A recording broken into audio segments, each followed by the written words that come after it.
On episode 3 of Keynotes, I sit down with the managing director of Dubai Smart City Accelerator powered by Startup Bootcamp.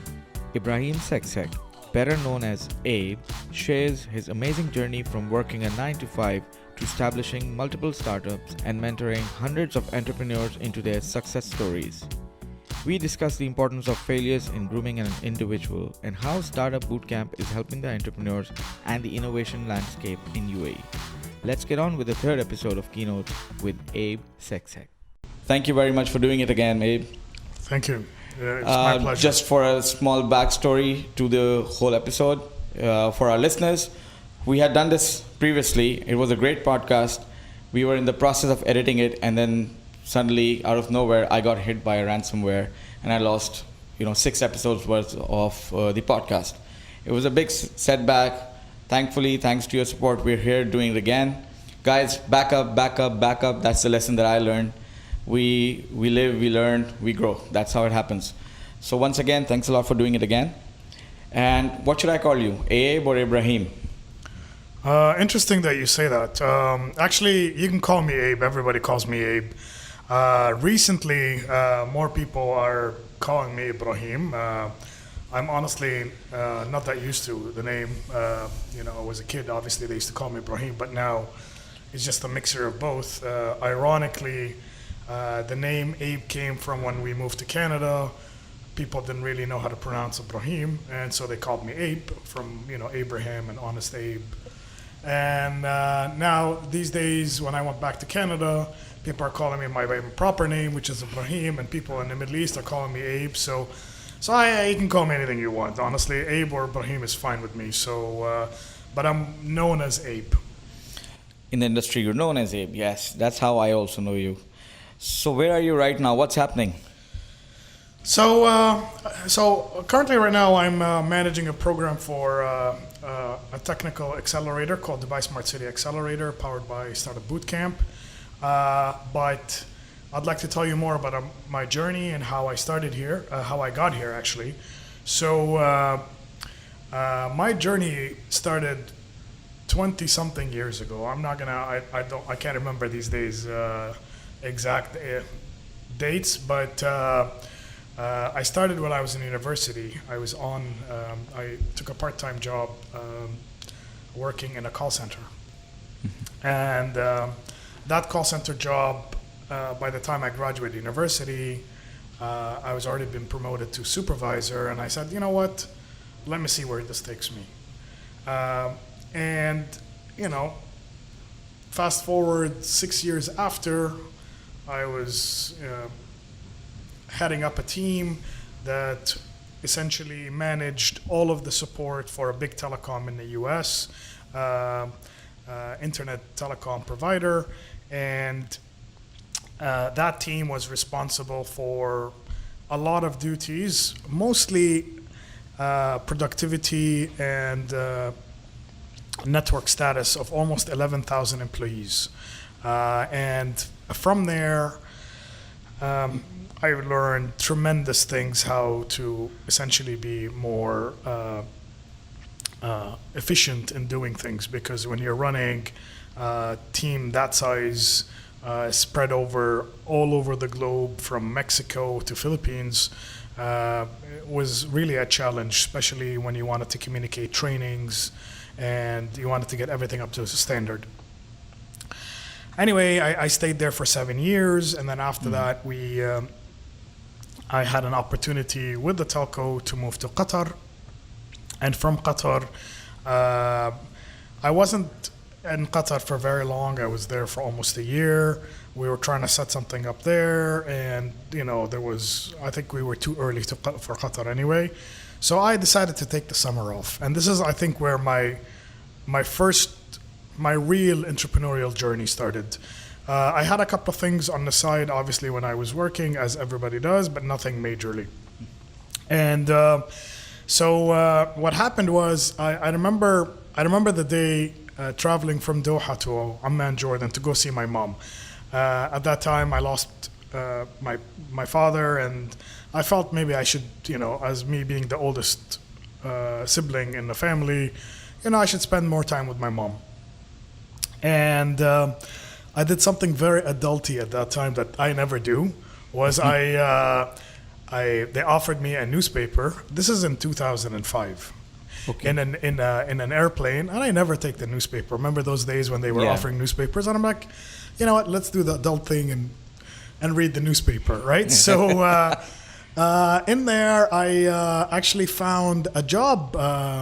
Somebody took up half a page in a Jordanian newspaper about they're looking for an account manager for an advertising agency, which is not my background, but the job description there was kind of written for a person like me. And I'm like, ooh, this sounds very interesting. It was a telco. I came from telco and all that good stuff. So I literally landed a couple of hours later, and then I fired up the laptop and sent them my CV that night. Got woken up in the morning, I think at 8:30 a.m. by the HR person saying, we'd like to bring you in for an interview. For the same day, you know, I got dressed and really went to the place. Right. Had a discussion with the owner. By the time I got home, I had the offer letter in my inbox, and I wish things would move that fast in the job world these days. Actually, this happened three times in my life. So, and this is where I'm getting to. That shows you're really, really good in what you do. Well, no, that is a part of it, and I think I was in the right place at the right time. I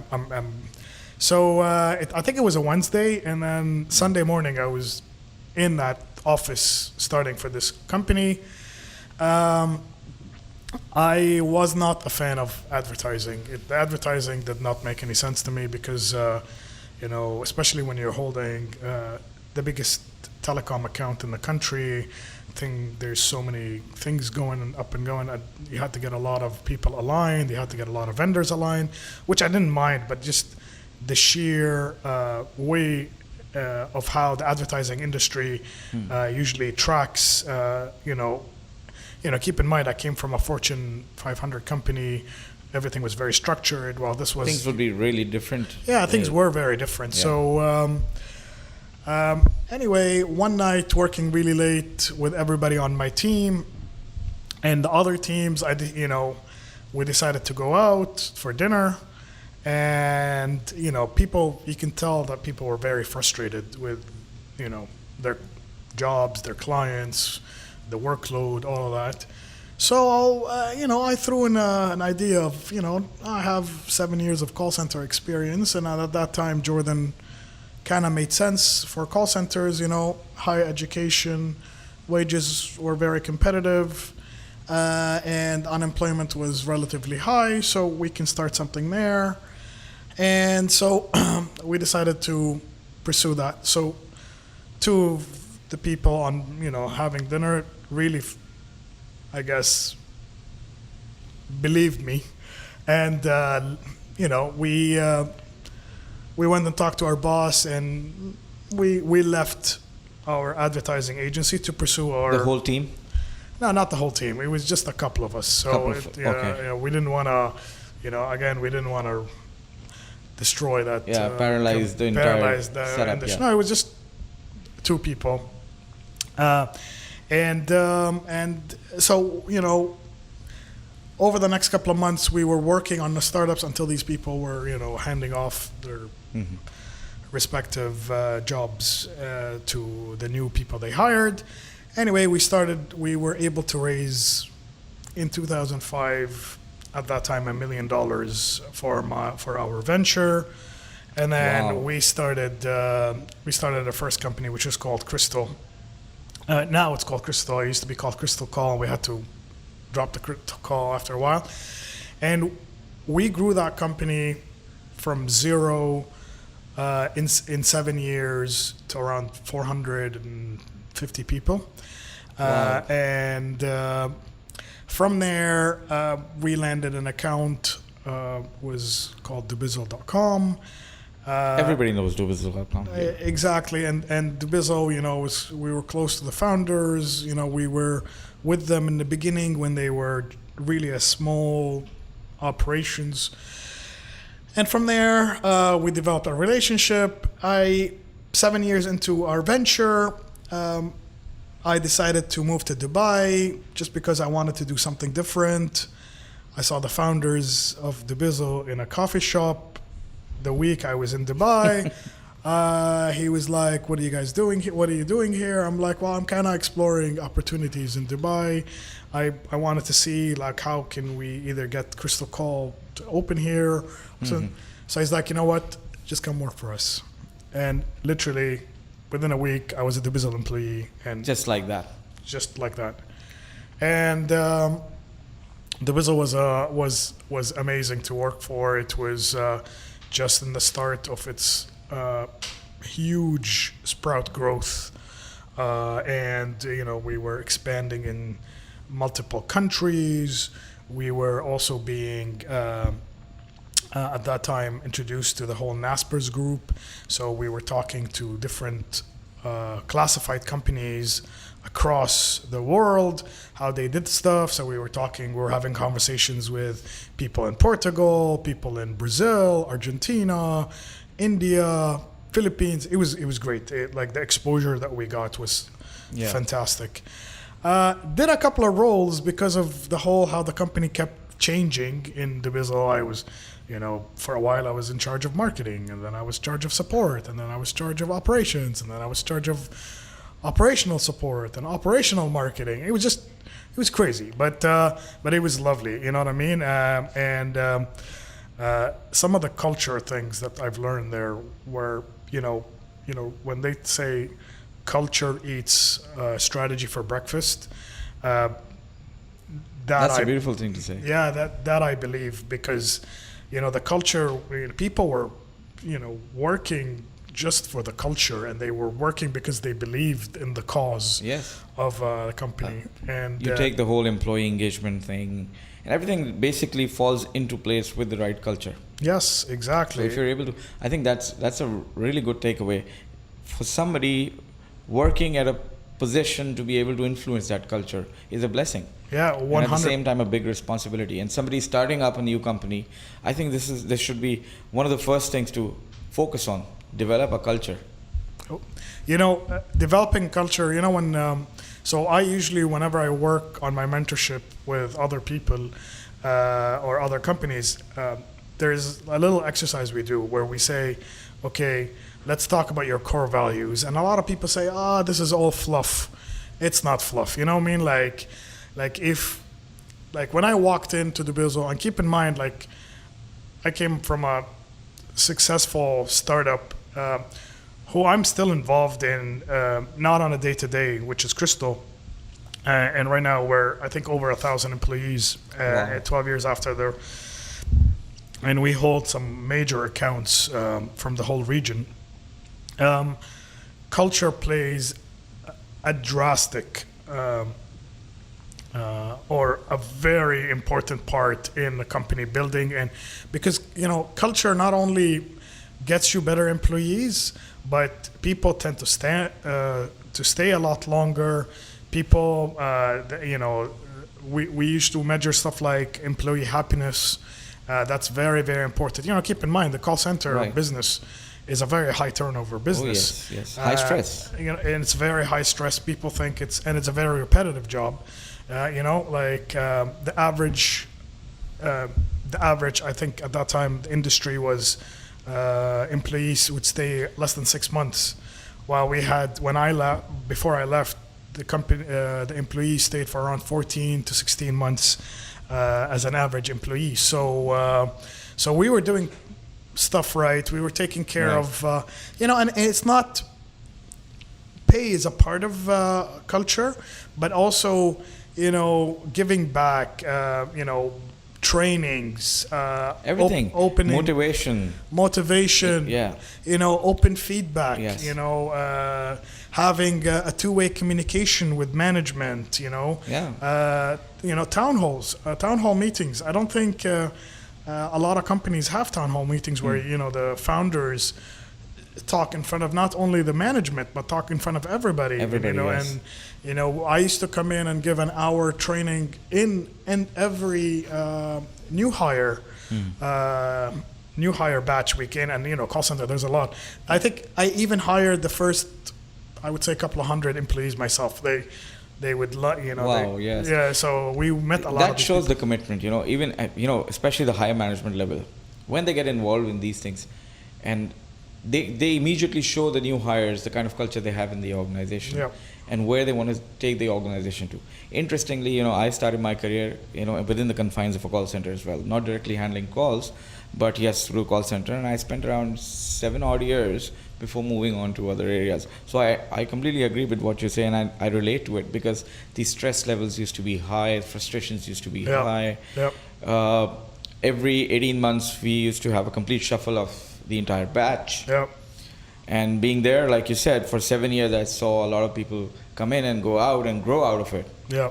So it makes sense. And we did a lot of things like, as an example, in the call center, and we did the same thing almost at Dubizzle, because I built all the operations and support, and I'll come back to that. There's a little interesting, funny story that I can tell you about Dubizzle. But like we found out, like in the call center industry, like one of our, the biggest reasons why people leave their jobs is because, they see it as a job and not as a career. And because Crystal was its first of its kind in Jordan, at least, and one of the first, maybe couple 5 in the whole region, there wasn't a deep access to a lot of talent in that industry that spoke Arabic. So we had to seed our own industry. So, Right. we, till this day, we have management programs that accelerates agents' growth into these mid-level management positions. I don't think they've hired any mid-managers since they've started this company, since day one. Occasionally, the senior management comes from somewhere because of a certain skill set that we need, but all the trainers, all the tech people, all the quality assurance people, all the supervisors have all been agents at one point of their life in the company itself. So we give. So it's a whole career path. You get to feel the connection with the organization. That's definitely. the point. Career path and capacity building was our 2 biggest challenges, and this is something that we really worked on. Coming back to the Dubizzle story, so Dubizzle has one of the culture things is they give everybody at that time when I was there, they give everybody a Spanish name, like. Okay.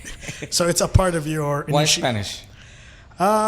Essentially because the story has it is because the 2 founders used to work in Spain in a bar, and that's how they used to.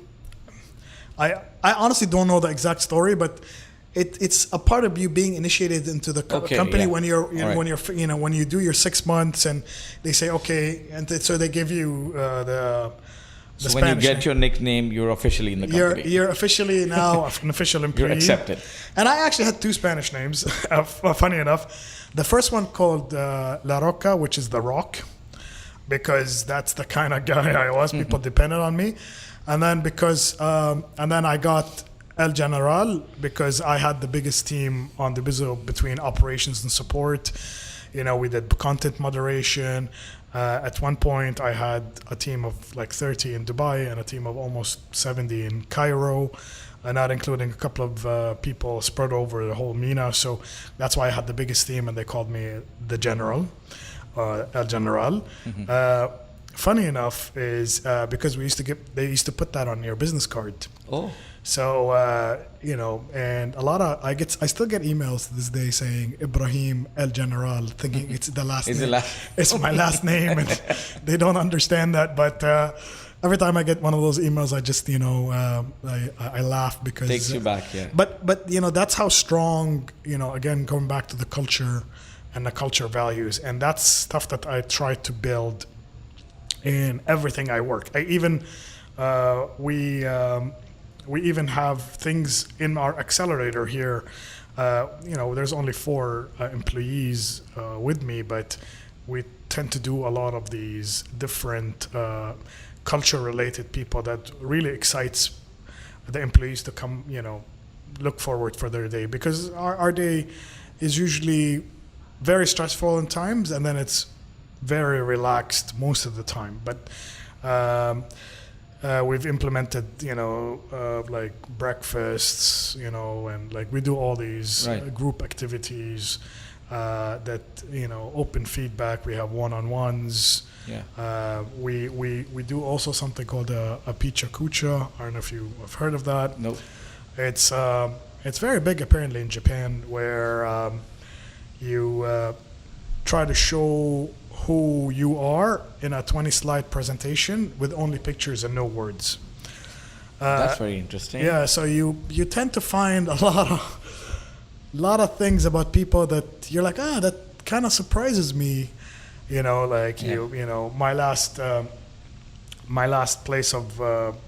last company I co-founded after Diviso, I left Diviso to co-found this HR startup. We found out that one of the secretaries she was one of 4 pairs of twins. So she has 8 sisters, and 4 of them are identical twins. And I'm like, wow. That is very interesting, Yeah. And then and then you also find out what people are really, really passionate about. Are they animal people? Are they crazy fitness people? Do they like music? Do they like once you bring down those barriers, people tend, because you humanize the whole interaction of the whole employment thing. It did really, really well. Everywhere it does, it breaks the ice very nice. We're gonna do it with our startups, because our startups will start talking about themselves and their families. I usually find out a lot of people that talk about their families are usually genuinely happy people. The more you talk about your family, whether your wife and kids or even your brothers and sisters, or they're usually much happier, and that's what I like to see in that. Thankfully, people like to talk about good things rather than just complaining about. You know what? Some people, sometimes I started saying I need to see them before you pitch, because they presented some stuff that are a bit off color, and I'm like, we can't talk about that. You know what I mean? So nothing like dangerous, or just but it has to be in the spirit, it's made, it's made, exactly, it's made for you to have people, relate to you, because it's all about building a rapport, so yeah. So that's where. Great. Where is the Startup Bootcamp now? How many startups are you mentoring? So our program has been going on for now 2 years. We have 20 companies in our alumni, just this program, and now we've just included another 10, so we'll have 30 by end of the year.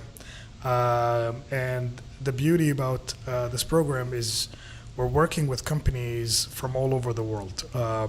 We have startups as far as the United States. We have startups as far as Singapore and Australia, South Africa. So we've brought a lot of these people under one roof, and we've been honestly, I've been blessed with that, because what works in certain countries might not work here, but I think what the opportunity is, when you localize the idea, then you see it work here. And that's the major challenge of what I see with these startups is, once they understand the local flavor of what they're trying to do, they end up being very successful. And there's a lot of things that we can teach people, but again, depending on entrepreneur and depending on the business model. But I usually personally, from my personal experience, always bet on the entrepreneur themselves, because the entrepreneur himself is the face and is the brains behind the whole business. A lot of times, regulation changes. A lot of times, business model changes. Competition comes in, and seeing how the entrepreneur maneuvers around these is reaction time, and how fast they react. You know what I mean? Is very, very important. I agree 100%. So yeah. All right. why don't you tell me, people usually see the tip of the iceberg, Abe, the mentor, really cool guy, a beautiful setup here, I love this place, but then what went into making Abe what Abe is today? You had some mentor, somebody who accelerated your growth. Sure. Other than your experience, because the way I see it, mentors are the ones who will actually make you fall in love with the whole process of learning. Yep. So you had somebody that you took some parts, or maybe your own personal, like for example, your company that you started. Sure. Some company you started, some startup failed. You learned some lessons from there. That's how we all learn. You talk about failures. How did you deal with? Oh yes, the producer here says a very important point. Failures. Okay, so I've had a couple of businesses that I've closed down, and I've had a couple of businesses who are barely, who I've invested either time or effort or money in, who are barely surviving. I can tell you, listen, I would never replace anything from my journey. Literally, people tell me, what is your biggest regrets, or what is your... I've learned the most out of my failures, because failures usually ground people. Because when you're... That's the lesson that needs to be taken away. You know what I mean? And I 100% agree, because, when you're doing well and everybody's clapping for you, you tend to think highly of yourself. Everything's hunky-dory. You know what I mean? Exactly. Yeah. And it happened... Actually, it happened twice in my life where I've hit, I would say, my rock bottom. And, the only thing that helped me out of it was, I have 2 mentors to this day. I talk to at least once a month with them. One guy, I had another one, he's no longer in the region. He was the one who really showed me the importance of mentorship. He's the one who really opened the horizon, I guess. Opened up the horizon for me. He really literally told me a lot of things that resonated so much that honestly moved me to the next level. And even when I moved to the next level, the companies that I was involved in also moved to the next level, because they understood. I suggest to everybody, you need somebody to fall back on, and a good mentor would do that. I even have an executive coach actually that I work with, he just shares his journey, and he shares his opinions. I'll go to him whenever I'm stuck somewhere. The mentors I use a bit of venting plus a bit of proof, I guess, something that I want to prove that if it works or not. Yeah. I just need another sanity check. Right. There is a lot of great mentors everywhere in the UAE. In this region, there is a lot of great mentors. I like humble mentors, people who are experienced, who've worked usually C-suite places where in big companies, but you don't hear them a lot in about them with NPR or good stuff, because they're usually the people that are the voice of reason. I call them. Mm-hmm. Yeah. I do mentor a lot of people, and a lot of people do reach out to me in return. But usually, like, setting expectations with mentors, there's nothing wrong with finding a mentor and then this mentor doesn't work out. Like I do something with every new person I come in with. We do a discovery session. Mm-hmm. See if, this person really needs the mentorship, or if there's something I can add value. If I can't add value, it's just a waste of time for him and me. If they're, I'd rather never to be a coach. Coaching is a different game than mentorship, because coaching, you have technically an agenda, because you think, this person, maybe I can invest some money in him, or he'll give me some shares or whatever. And I try to get away from those, because I unless it's like an something I'm an expert in, like, somebody want to tell me about call centers and customer experience and CX. These are like my core values. Keep in mind, I have 15 years of that core experience. Yes. I might be interested if it's something, but then again, I try to more generalize mentorship than an actual coaching, and then we set clear expectations, and I always create this shared document between me and the mentee that we write stuff what happened plus what he needs to do by the next session, because we just don't want to go sit and talk. There has to be. I don't think mentors are not supposed to give you solutions. They're supposed to help you discover yourself. Yeah, and it's a mirror. Align. Yes, it's a mirror. Right. Perfect example. Because I see a lot of times people say, I look up to this guy. That means blindfolded, whatever this guy says, I'm going to follow. Yeah. That doesn't work.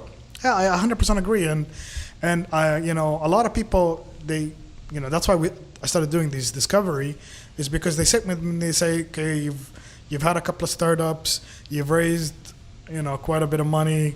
So the first question is, can you help me raise money? And this is where I say, I'm not there to help you raise money, because fundraising is a part of entrepreneurial life. People need to experience it. You will get a lot of no's before a yes. I'm not going to share the issues. I don't want to discourage people. I genuinely think that part of the relationship, building the startup, the fundraising is a big part of it, and people need to put that. They need to go through that, because it really builds. It adds to the story of the startup. You know what I mean? Right, so we do questions like, what are you planning on, discussing in the mentorship event, in the mentorship sessions? Are we talking about how do we scale your business? How do we get your product market fit? How do we get your product to market? All of these basic questions. I try to run away and back out from any financing, fundraising. A, it's not an expertise, and B, fundraising, I generally don't want to do it again. Honestly, if I ever have the chance, I'll never do it again. But it's a part of life, and it's a part of the startup life anyway. But they think if you talk to Abe, that they'll open a lot of doors. Yeah. And just put in a good word. Yeah, put in a good word. Call your best buddy. Lend us $1 million. I don't mind helping or sending an introduction, but some people do not get. Listen, the other lesson I've learned is money is not the solution to everything. Honestly, people think if I raise $500,000 or $1 million, all of my problems disappear. That is not the case. Honestly, I can tell you, most of the people that reach out to me, their expectations they have not managed their expectations well. A lot of people say how much you're raising, they throw this number of $1 million. Like, so what do you need $1 million for? And then they go to this and this, and I'm like, okay, so you need $100K. Like why would you want to give out a huge chunk of your company at this early? Just because they say, okay, I don't want to raise, I don't want to go keep going. But that's a part of the game. You know what I mean? Like, so that's essentially my mentorship sessions. Personally, anything that really deals funding and fundraising, I try to stay away from those, because the relationship will never end up well, because they say, oh, you promised me this and I didn't promise them anything. So and it just gets on a bad start, But when people come to me and tell me, listen, I want your genuine experience about what happened in a marketplace, or what happened in a call center, or what happened in that's something I can add value to, and recruitment as well. So everybody should have a mentor, even if they're, self-employed, consultancy, not even like, I'm not talking about tech, like anything, it's a good venting session, What helped me throughout the year is finding good people to vent to. When you vent out of sheer, because usually people who run these, start their own companies, they have a passion for something. Right. And when you do that with a mentor, the venting aspect alone just unloads a lot off of your shoulders. Yeah. Choose a mentor. Like last time I remember during your last session, you said, choosing a mentor is very important. A mentor can either they will guide you or they will impose their opinions on you. Yeah. So how do you choose the right mentor? Okay, so again, and that choosing the mentor is really define on how you define what you're looking for, right? So like a lot of people will reach out to me because they look at my CV. I've worked, I started Crystal, and I've done Diviso. I've worked for Verizon in the US, and all this stuff. So they will reach out because of a core competency, and those are the good relationships that get. So when people look at, like, I do get on LinkedIn saying, can we meet for coffee, or just if you can spare half an hour of your time in your office, to do that. And those are where really good ones are. The best ones are from referrals. Either another mentor would refer me to the startup. Then for me and for the mentee, that's even better because they've been vetted from both sides. Okay, and that's where the relationship really does well. A lot of the ones meeting in events, those have not been successful, in my opinion, for me because personally. It's a hit and miss, Because exactly, and exactly, they say, they... Or one particular problem that they just want to kind of guidance, solution to it. Exactly, they have a question and that's it, you know what I mean? And or, you know what I mean, like people that they think, this guy's successful, maybe... we'll ask them to come and join us or be an advisory board. Give me the key board. to the rainbow. Yeah, exactly. So that's when it comes to, like, how do I find mentors? But honestly, make sure, like, mentorship is like, if you can stand this person to be with them, then it's usually a good fit. Because a lot of times people sit and they get really uncomfortable by some of the stuff that the mentors say. That could be the mentee is not ready for mentorship because they don't want to hear that they're doing something wrong or something that needs to be changed. Or B, just there's no chemistry. I do believe a lot in the chemistry when finding when you're sitting with a mentor. If there's no chemistry, and if it's like, then feelings come in. It can't be a sort of a boss-employee relationship. No. It has to be a two-way street. Yes. But I want to take it one step further. Sure. So it's not about the startups, the professionals, and how you grow in life. Let's start. I want to start at the basics. I've got a almost teen child. Got 3 kids at home.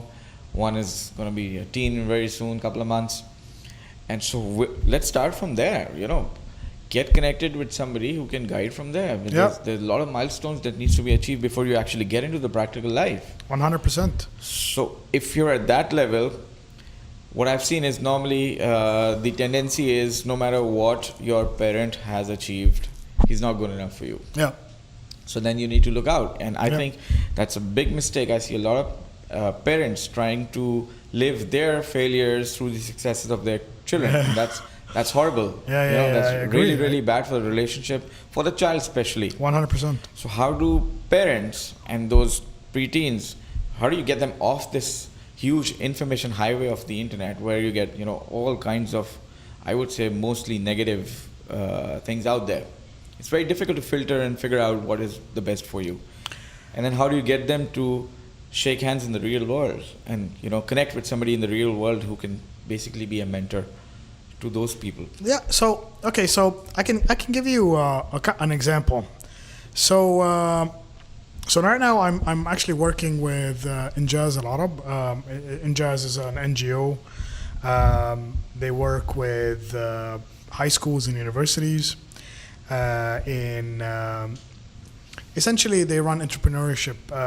Every school, it depends on how many classes. Every class comes up with a company idea, and they have all year. They get 4 hours a week to work with a mentor or a person coming in. Like, they would help them build the company, run the dynamics, build the product, take it out to market, and then they pitch end of the year. So I did that in Canada when I was in grade 10. This was, I'm not gonna say my age, but this was a long time ago. And I think from there, it opened up the network for me to talk to different decision makers and businessmen. So there's a lot of programs like Injaz that parents can tap into that can get their kids up and running. And I see that all the time. The kids are, I didn't take music when I was a kid, so I'm gonna get my son to learn the violin and learn the piano and learn the guitar, and you know what I mean. I didn't take him to Taekwondo. Now my kid's gonna go to they're trying to live their childhoods through their kids. Yes. And you know what? Some of it is works, but not. You have to see also what the kid likes, right? And kids these days, believe me when I tell you, they know what they like, and they are. You expose them to something, and then they come in as they usually try something. If they don't like it, and you have to also understand that kids, boys or girls, also go through phases. They like soccer 1 year, and then the next year their friends are doing basketball. So everybody goes to basketball. They like to draw. The next year they're entering essay writing contests. So it depends. It depends on how you have to adapt with the kids. But again, getting the kids, getting the parents to talk to each other. I've seen organizations at school where parents come together and where they facilitate for their kids, an extracurricular activity that can open up a certain anything from them, just because you want your kids to talk. Because I know kids up till 10 years old, they, or 12, they're looking up to their parents as their heroes. And then after that, they go through the rebellious phase where they say, just because my dad and mom said this, I don't want to do this. Yes. You know what I mean? So you have to find different ways of communication. And, the internet is a good source, and it's also a bad source because you can't control the content that they're, that filtration is the challenge. It's definitely a challenge, and the credibility of the web. Yes. It's like the internet is such a powerful tool, but then again, credibility is something that is very important as well. So, and this is an ongoing struggle that all the parents are going through. But, reaching out to these programs, helps parents honestly open up doors for, children to do their own thing. And to a point, every kid follows their parents. End up, everybody says, you end up being your father or your mother because, you're raised a certain way, but that doesn't mean that you're going to be identically like them. It can just, tweak or localize, I would say. So, yeah. Great insights. So, Abe, coming specifically to the environment that we're in, Dubai is really gung-ho on being a smart city. Sure. Working a lot on these startups. There's so many exits of startups from here. Yep. So where do you see this? 2020 is coming next year. Yep. So what's happening on that front? And where do you see? We're going through, I would say, interesting times in terms of a lot is happening in the economic scenario. Sure. In the region. Sure. And is this an opportunity? How do you see this in the next 5 years? So the next five years, UAE and Dubai,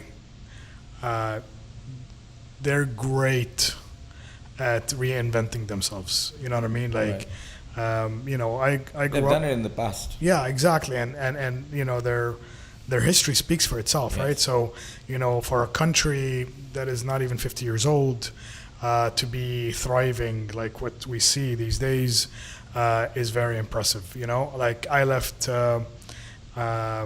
we were living in the UAE and we left in the 80s, in late 80s. Dubai, I think, was 650 or 750,000 people. Now Dubai is 3 or 4 times bigger than that. Yeah. So, the sheer speed and the sheer momentum that they've gained by really executing a vision, and they stuck by the vision, is very, very impressive. For the next 5 years, this whole region is a very youthful society. So, creating opportunities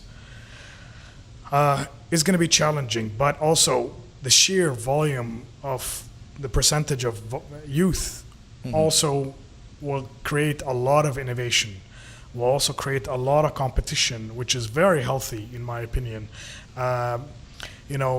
We're not only talking about the UAE, we're talking about our surrounding countries, countries are coming around, they're opening up trade, they're opening lots up of stuff happening in Saudi Arabia, like every day. The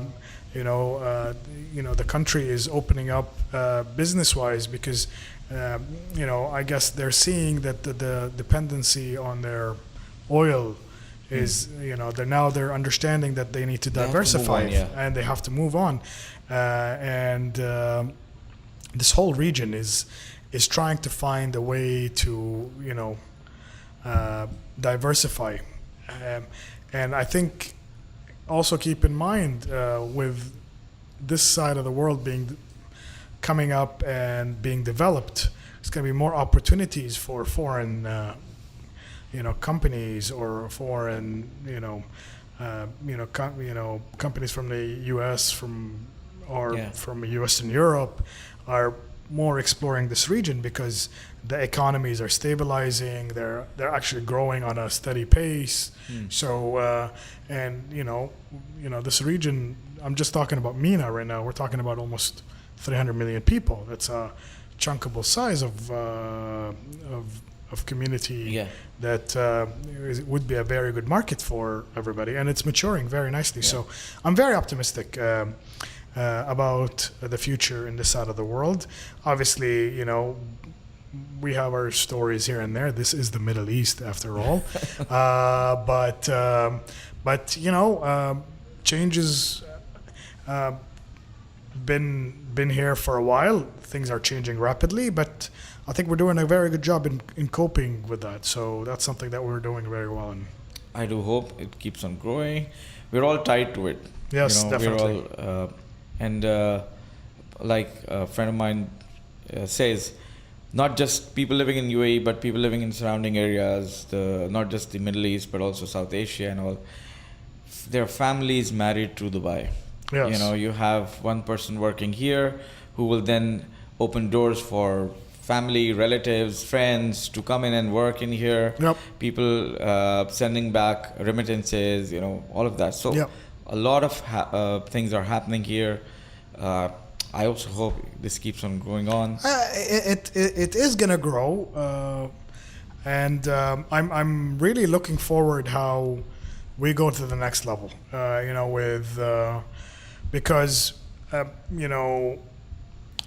globally, with this automation movement that's happening, and so we, as in MENA, have still an opportunity to get into that whole automation revolution, I guess. Right. When you go to Europe and the States, they're beginning to see that, while in this side of the world, we never had anything to automate. Well, we had stuff to automate, but not at the level of what, we've never had manufacturing here properly in this side of the world. Right. So for us to jump into that revolution directly is I think it's going to be interesting, and that's why we're seeing a lot more acquisitions and startups popping up in this side of the world with very good technology or very good ideas, or how they operate and execute the ideas. Right. So great. Abe, it's been a pleasure. Really enjoyed. I think we had a lot more discussion than we had last time. So it was a blessing in disguise, I must say. Okay. And look forward to meeting you again soon. We'll probably have some of your startups maybe someday featured on the podcast. Sure. You never know. We'll be more than happy to help and extend anybody who you want to talk to. We have up and coming a couple of stars who are they are beginning to get some serious traction, and they would love to give back. Like I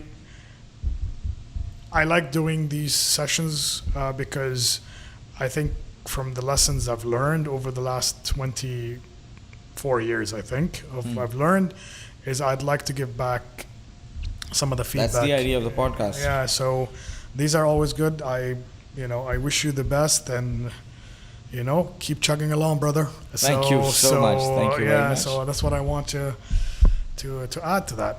Thank you so much. No worries. My All pleasure. right. Thank you very much, everybody, for watching and listening to the podcast. If you would like to connect to me on social media, I'm at Farrukh Talks on Facebook, Instagram, and Twitter. That's FARRUKHTALKS. Farrukh Talks on Instagram, Twitter, and Facebook. If you enjoyed the podcast, please make sure that you share it with your connections. That will help the podcast to grow. And till next time, stay inspired. I'll see you again.